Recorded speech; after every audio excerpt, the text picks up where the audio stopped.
Ladies and gentlemen, every single one of us arrives at a crossroad at some point in life.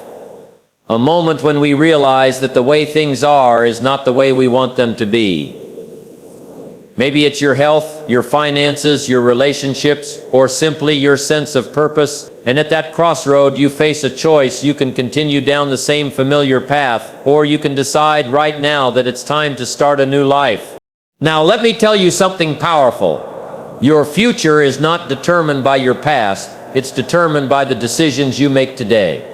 1. The power of decision. A new life doesn't begin with luck. It doesn't begin with the lottery, a miracle, or a sudden windfall of opportunity. It begins with something far more powerful, a decision. Now, here's what I've discovered in my journey. People underestimate the force of a single decision. They think decisions are small, but in truth, they are the hinges upon which the doors of destiny swing. One choice can redirect the course of your entire life. Think about it. Where you live today, the career you're in, the people you call friends, even the condition of your health, it all stems from a series of decisions you made, consciously or unconsciously. You decided what to eat. You decided what to study. You decided where to work. You decided who to spend time with. And every one of those decisions stacked up to create the life you're experiencing today. That's the first key. Your life is not shaped by circumstance, it's shaped by decisions. Some people wait for circumstances to change before they change their decisions, but wise people understand it works the other way around. You change your decisions, and then your circumstances begin to change. Now let's be clear. A decision is not the same as a wish. A wish says, I'd like to lose weight. A decision says, I will change my diet and exercise daily. A wish says, I want to be financially free. A decision says, I will discipline myself to save, invest, and learn how money works. Wishing is easy. Deciding is hard. Why? Because a real decision requires action. A real decision cuts off every other possibility. In fact, the word decision comes from the Latin word decider, which literally means to cut off. When you make a decision, you are cutting off all other options. You are saying, this is the path I'm going to walk, and I will not turn back. Let me give you an example. Imagine a man who has smoked for 20 years.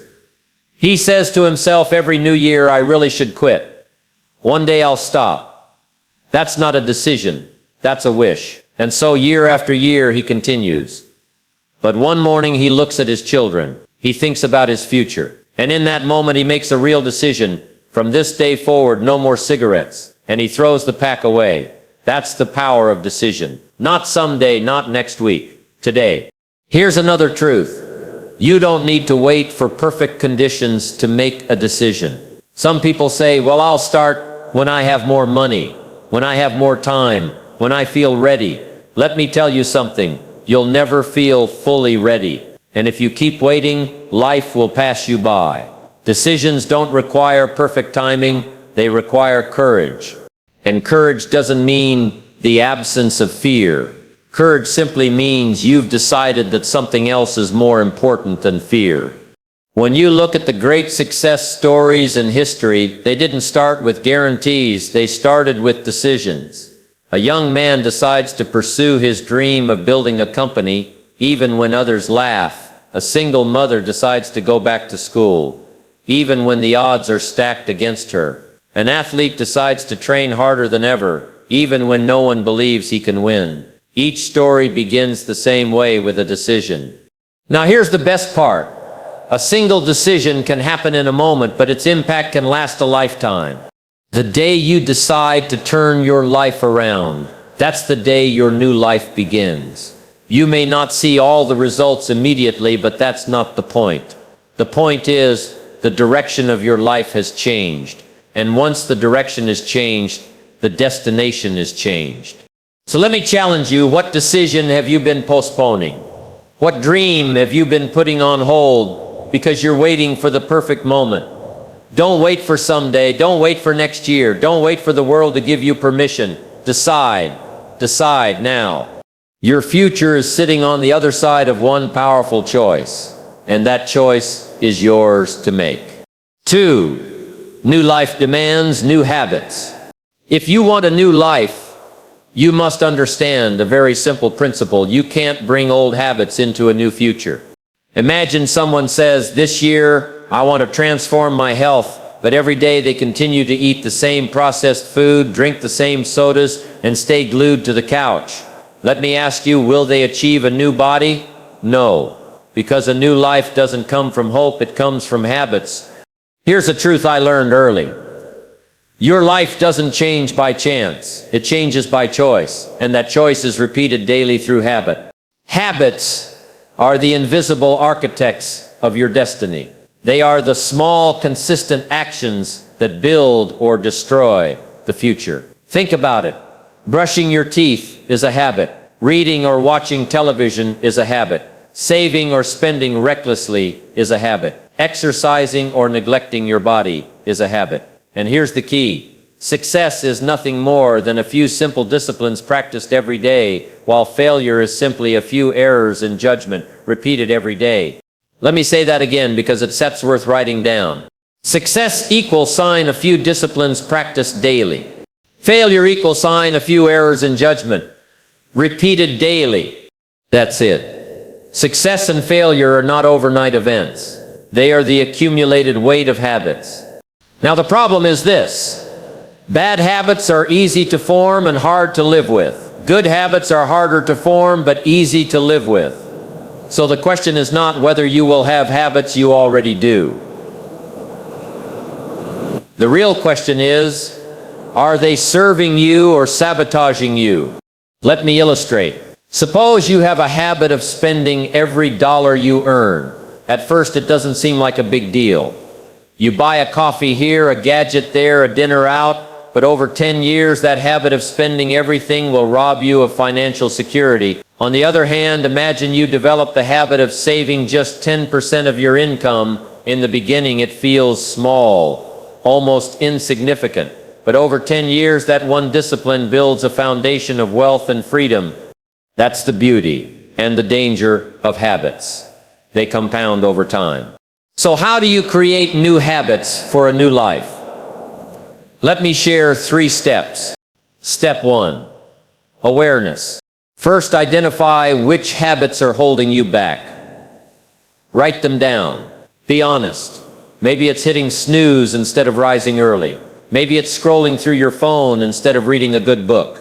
Maybe it's procrastination instead of planning. You cannot change what you refuse to acknowledge. Step 2, replace, don't sit, just remove. Here's what most people get wrong. They try to break a bad habit by stopping it cold turkey. That rarely works. Why? Because habits leave a hole, and nature hates a vacuum. Instead, replace the bad with a better habit. If you stop watching 2 hours of television, replace it with 2 hours of reading or exercise. Don't just remove, replace. Step 3, start small. Stay consistent. Many people fail because they try to change too much, too fast. They say, starting tomorrow, I'll wake up at 5 a.m., run 5 miles, read for 2 hours, meditate, journal, start a business, and save half my income. That's not discipline. That's madness. Change doesn't require grand gestures. It requires small, consistent steps. Wake up 15 minutes earlier. Read 10 pages a day. Save $1 a day. Small disciplines done daily will do more for you than big plans started and abandoned. And here's the final point. Habits create identity. When you change your habits, you change how you see yourself. If you run every morning, you begin to see yourself as a runner. If you read daily, you see yourself as a learner. And once identity shifts, behavior follows naturally. So my friend, if you truly want a new life, don't start by asking for luck. Don't start by praying for miracles. Start by changing your habits, because habits are the seed, and life is the harvest. Plant new seeds today, and you'll reap a new life tomorrow. 3, change your philosophy.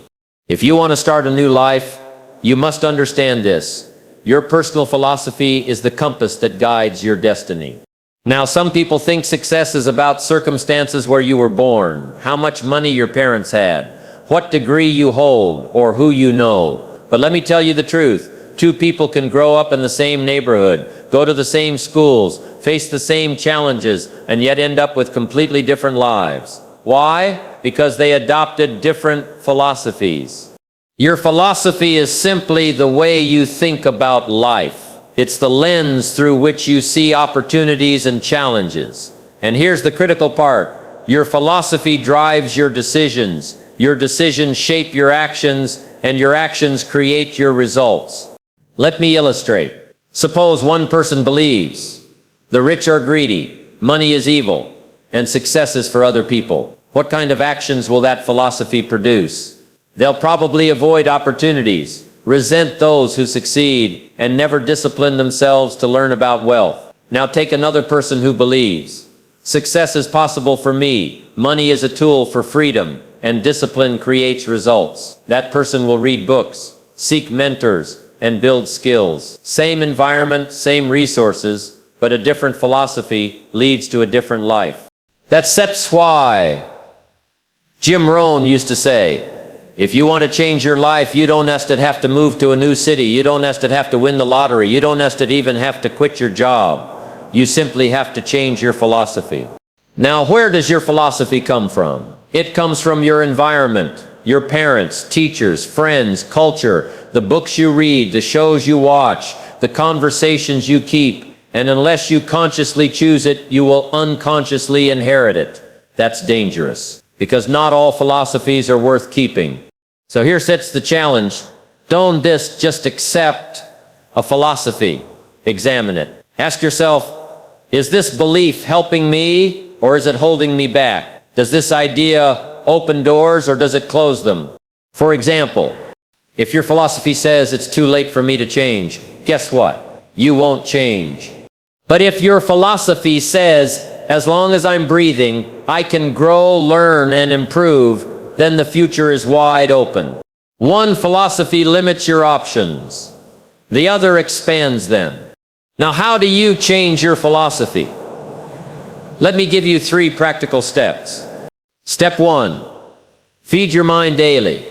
Philosophy is shaped by information. If you feed your mind junk, your philosophy will be weak. If you feed it wisdom, your philosophy will be strong. Read books that challenge you. Listen to mentors. Attend seminars. Trade 1 hour of television for 1 hour of self-education every day. That alone could transform your entire outlook in a year. Step 2, question your assumptions.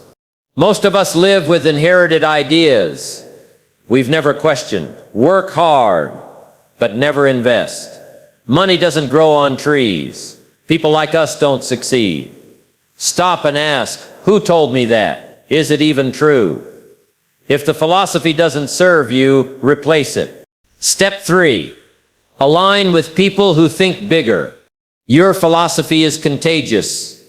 It's shaped by the people you spend time with. If you're always around people who complain, blame, and make excuses, that philosophy will rub off on you. But if you surround yourself with people who believe in growth, discipline, and vision, you'll adopt their way of thinking almost automatically. Now here's the beauty. Once you change your philosophy, everything else becomes easier. New habits are easier to form, new goals are easier to pursue, and challenges are easier to overcome.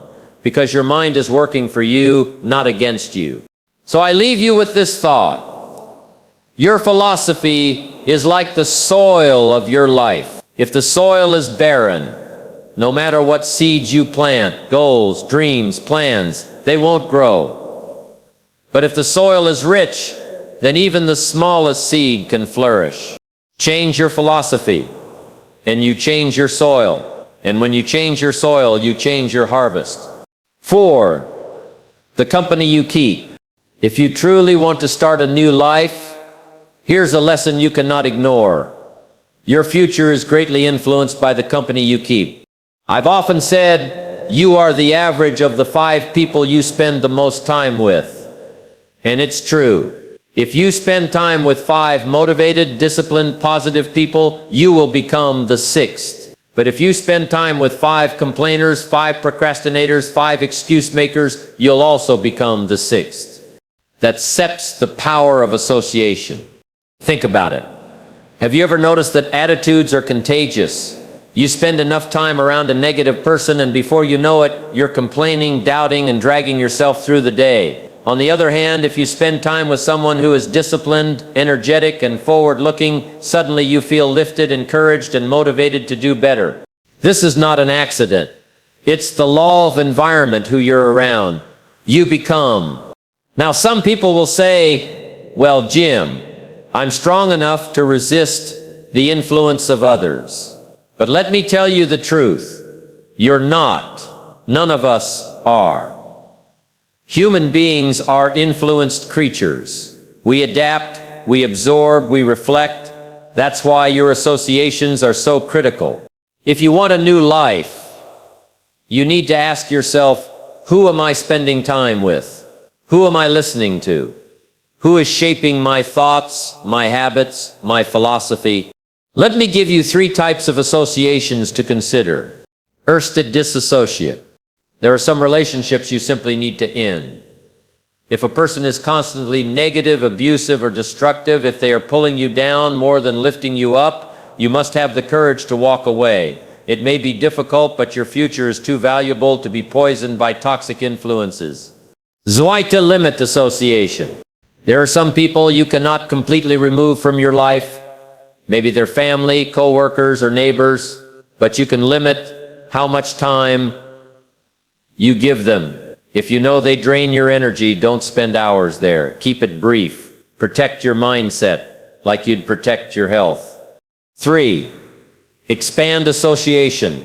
And finally, there are people you should seek out more of. The winners, the dreamers, the disciplined, the wise.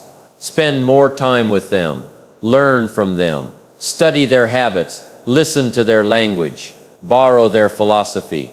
Their influence will raise your standard and expand your vision. Now here's something important. Upgrading your associations doesn't mean you abandon compassion. You can still love people who are struggling. But there's a difference between loving someone and letting them shape your destiny. Don't confuse the two. Let me give you an example. Suppose you want to be financially free, but your closest circle spends every dollar they earn, mocks investing, and believes wealth is for other people. How long do you think you can hold on to your dream? Not long. Eventually their philosophy becomes your philosophy. But if you change your circle, if you start spending time with people who budget, invest, and build wealth, you'll be amazed at how your thinking shifts. The same is true for health. If your friends spend weekends overeating, drinking, and avoiding exercise, you'll be pulled into that lifestyle. But if you surround yourself with people who value fitness, who run marathons, who talk about nutrition, you'll soon rise to that level almost without effort. This is why a new life demands new associations. One of the smartest things you can do for your future is to be intentional about your circle. Don't leave it to chance. Don't just spend time with people because they're convenient. Choose wisely, because your associations are like elevators. They either take you up or they take you down. So let me challenge you. Make a list. Who are the 5 people you spend the most time with? Now ask yourself, do they inspire me? Do they challenge me? Do they help me grow, or do they drain me, limit me, and hold me back? Your answer will tell you everything you need to know about the trajectory of your life. Remember this, a new life doesn't just require new habits, it requires new company, because success is never created in isolation. It's built in the right environment, with the right people, pulling you in the right direction. So choose wisely, because who you walk with determines where you arrive. 5. Set a clear vision.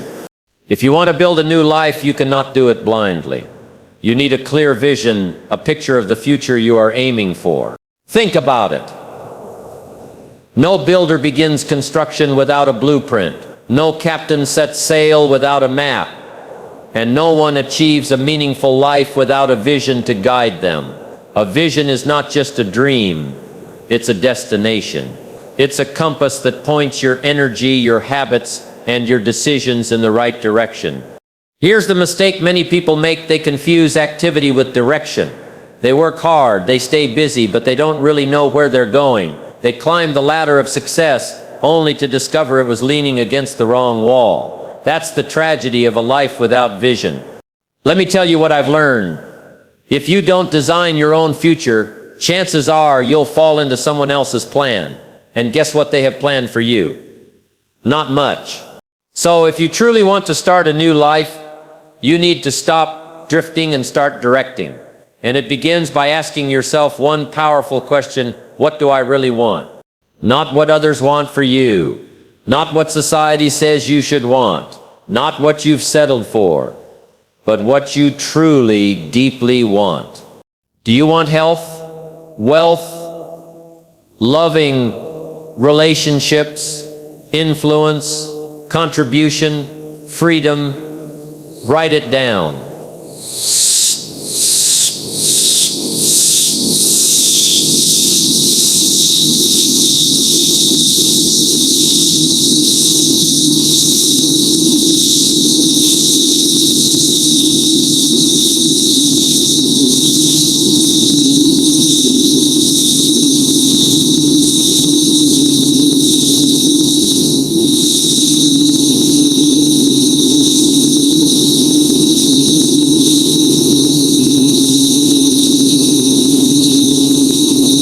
Don't just say, I want more money.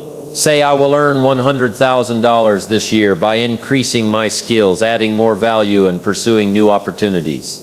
Clarity is power. The clearer the vision, the stronger the pull. Now let me share 3 keys to setting a vision that works. 1, make it personal. Your vision must be yours. Not your parents, not your friends, not your bosses, yours. If it doesn't excite you, it won't sustain you. Vision is not about impressing others. It's about inspiring yourself. 2, make it specific. Vague goals lead to vague results. Don't say, I want to be successful. Define what success looks like to you. Is it building a business, buying a home, paying off debt, writing a book? Be precise. A clear target creates clear action. 3, make it visible. Don't just keep your vision in your head. Put it on paper. Write it down. Post it on your wall. Create a vision board. Carry it in your journal. Why? Because what you see often, you move toward. Out of sight, out of mind. In sight, in focus. Now here's a truth. Vision creates discipline. When you have a clear picture of where you're going, it becomes easier to say no to distractions. If you know your goal is financial freedom, it's easier to skip that impulse purchase. If you know your goal is better health, it's easier to resist the donut. Vision gives meaning to sacrifice. Without vision, sacrifice feels painful. With vision, sacrifice feels purposeful. And here's something even more powerful. Vision attracts resources. When you're clear about your future, people, opportunities, and even unexpected blessings start aligning with your path. It's almost as if the universe bends to help the person who knows where they're going. But don't miss this. Vision without action is just daydreaming. The vision gives you direction, but habits give you momentum. Combine the two and you'll be unstoppable. So let me challenge you today. Take time to design your life on paper. Sit down with a notebook and write out your vision for the next 1 year, 5 years, 10 years. What do you want to see? Who do you want to become? What do you want to give? What legacy do you want to leave? Don't underestimate the power of this exercise. Most people spend more time planning a vacation than planning their life. But if you don't take the time to craft your vision, you'll spend your life helping others fulfill theirs. Remember this. A clear vision doesn't just predict your future, it creates it. So set your vision, write it, see it, believe it, and then go to work making it real. 6, take responsibility. If you want to start a new life, Here's a principle you must embrace. Take full responsibility for everything that happens to you. Now I know that sounds heavy. People often say, "But Jim, you don't understand. I've been through tough times. Things happened to me that I didn't choose." And you're right, you may not be responsible for everything that happens to you, but you are responsible for how you respond. And in the end, it's not the circumstances that shape your life, it's your response to them. Here's what I've discovered. The day you accept full responsibility for your life is the day you claim your power to change it. You see, there are two kinds of people in the world. The first group plays the blame game. If things go wrong, they point the finger. It's the government's fault. It's the economy's fault. It's my boss. It's my parents. It's my spouse. It's the weather. It's fate. Their list is endless. But the problem with blame is simple. If someone else is responsible, then you're powerless. If the economy is the problem, then you have to wait for the economy to change. If your boss is the problem, then you have to wait for your boss to change. And while you're waiting, life slips away. The second group plays a different game, the responsibility game. When things go wrong, they say, "It's up to me. I may not control the storm, but I control the sail. I may not choose the wind, but I choose how I set the course." This group accepts responsibility, and because of that, they are free. Free to learn, free to grow, free to take action. So let me give you a secret. Responsibility is the price of freedom. You cannot have one without the other. The moment you accept responsibility, you stop being a victim and start being a creator. Let me illustrate. Imagine two people lose their jobs on the same day. The first one blames the company, the economy, bad luck. He spends weeks in anger, months in self-pity, and years stuck in the past. The second one takes responsibility. He says, "This is tough, but it's up to me to turn it around. I'll learn new skills. I'll network. I'll find or create a new opportunity." Which one do you think builds a better future? The one who takes responsibility. Now here's the challenge. Responsibility is not always comfortable. It's easier to blame. It feels good temporarily to say it's someone else's fault, but it robs you of the chance to grow. Taking responsibility is harder in the short run, but far better in the long run. So how do you practice responsibility? Let me give you 3 steps. 1.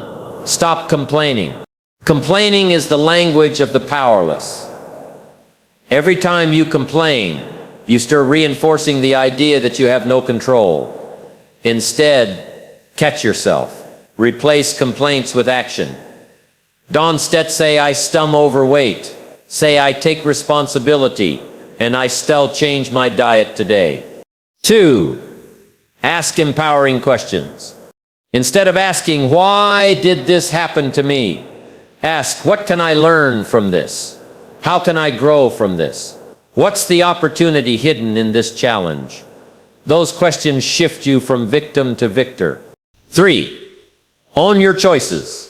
Every decision you've made, big or small, has led you to where you are now. And that's good news, because it means new decisions can take you somewhere new.